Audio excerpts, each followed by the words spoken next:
চিংড়ি মাছ অল্প মশলায় রান্না করলে মাছের যে নিজস্ব একটা স্বাদ আছে সেটা বজায় থাকে। আজকে আপনাদের সাথে চিংড়ি ভুনার দারুণ একটা রেসিপি শেয়ার করছি।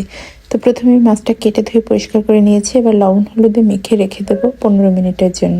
এরপর চুলে একটা প্যান বসিয়ে তেলটা গরম করে নিয়েছি। এবার চিংড়িগুলো ভেজে নেব।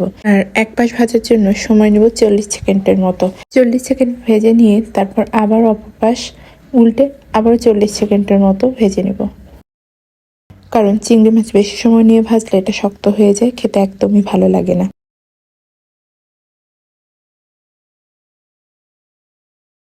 এক ব্যাচ ভেজে নেবার পর আরেক ব্যাচ ভেজে উঠিয়ে নিচ্ছি।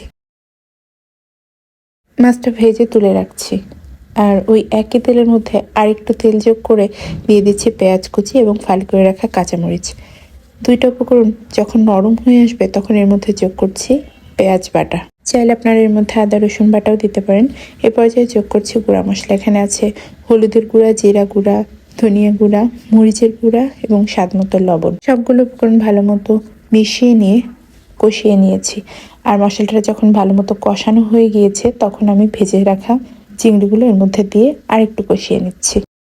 মাছটা যখন ভালো মতো কষানো হয়ে গিয়েছে তখন এর মধ্যে যোগ করছি সামান্য পানি। যেহেতু আগেই ভেজে রেখে দিয়েছিলাম এই কারণে খুব বেশি ঝোল যোগ করার দরকার নেই। আর চিংড়ি মাছ খুব বেশি সময় নিয়ে রান্না করলে এটা শক্ত হয়ে যায়, আবার রাবারও হয়ে যায়, খেতে একেবারেই ভালো লাগে না। এ কারণেই ঝোলটা যখন একেবারে মাখা মাখা হয়ে যাবে সে পর্যায়ে কিন্তু আমি চুলা থেকে নামিয়ে নিব। আর এই তো আমার চিংড়ি মাছ ভুনা একদম রেডি। এবার আমি পরিবেশনের জন্য তুলে দিচ্ছি। এইভাবে চিংড়ি মাছ রান্না করলে খেতে যেমন মজা হয় তেমনি অল্প সময়ের মধ্যে রেডি করে নেওয়া যায়। আর আমি কিন্তু এর মধ্যে কোনো রকম গরম মশলা ব্যবহার করিনি, কারণ আমি যদি গরম মশলা ব্যবহার করতাম এর যে নিজস্ব একটা স্বাদ কিংবা গন্ধ আছে সেটা কিন্তু নষ্ট হয়ে যেত।